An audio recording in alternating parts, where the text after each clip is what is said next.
Right, we begin here now ahead of the release of the next chapter of crime statistics in the country. Parents from the Newlands area of Johannesburg have gathered outside of Sophiatown Police Station. This follows the shooting of a 22-year-old man who unsuccessfully applied for a protection order just last week.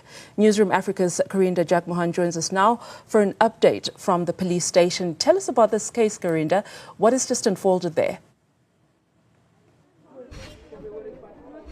Certainly, Audrey. Well, just last month, in fact 2 months ago rather, a young man, Llewellyn Peterson, was shot while in his home in the Newlands area. Now, at that time, one suspect was arrested while the other ultimately was on the run, fled the scene and is still on the run. 2 months later, that's just yesterday, Llewellyn's younger brother, 22-year-old Nziano Peterson, was shot near his home in the Newlands area. Just last week on Friday, he had applied for a protection order at the Westgate Court, but he was denied this. And ultimately, right now, his parents, other family members, community members have been protesting in an informal protest outside the Sophiatown Police Station, calling for some justice. They say that police are not doing the work to quell issues of gangsterism and drug trade in this area. And I'm joined by community activist Eugene Dooms from One Force SA to speak about this. Thanks for your time, sir.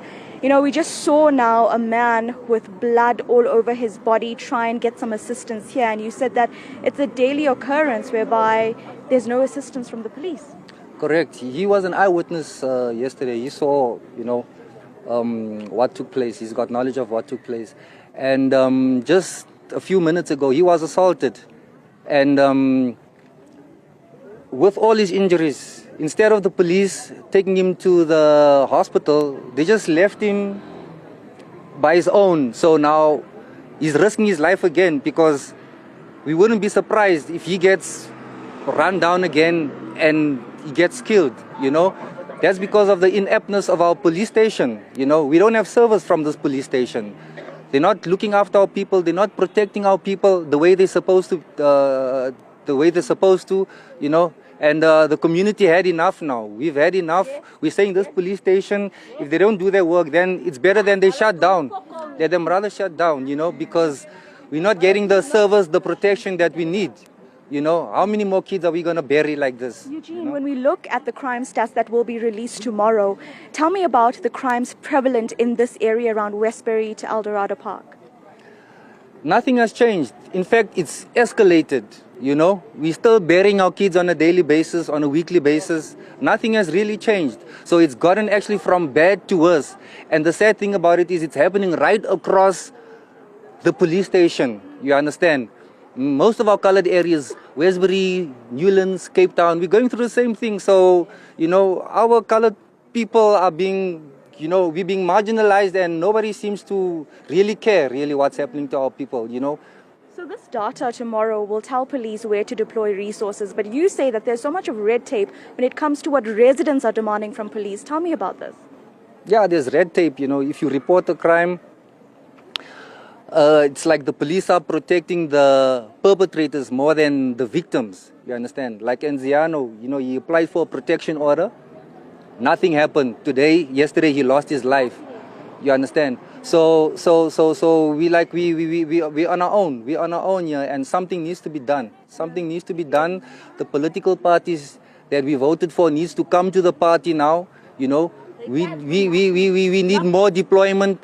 They say they're deploying, but every time we report a crime, it's like a crime is happening 2 minutes from the police station, but they take an hour before they come out to see what really has been happening. And when the perpetrators are being caught, they're being released back into the system to commit more crimes.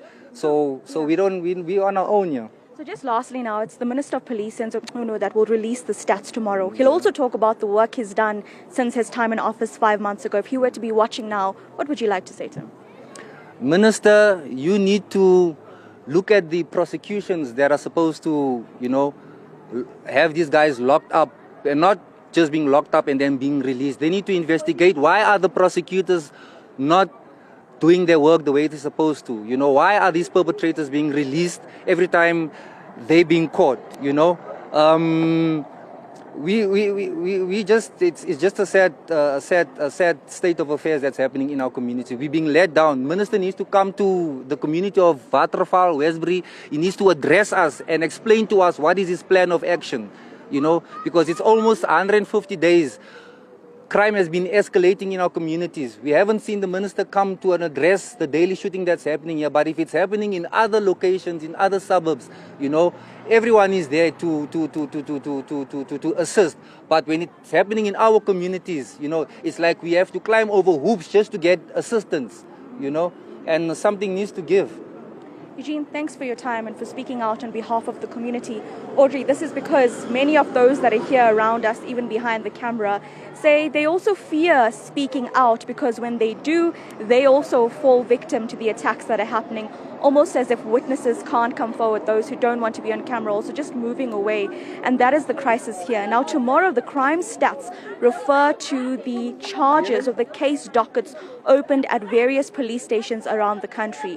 That data ultimately will come in various lists in terms of the top 30 police stations, in terms of recording the highest number of murders, the highest number of rapes, serious crimes. And all that data will come in the format from police. But the issue here is that in some cases, the charges are not opened. Criminal cases or dockets are not opened because those at the center of these crimes fear being targeted just by approaching the police station. On the other side of that, people don't have faith in police at all. In fact, as these parents came to this police station, the gates were immediately closed. As you see behind me, they're still closed too.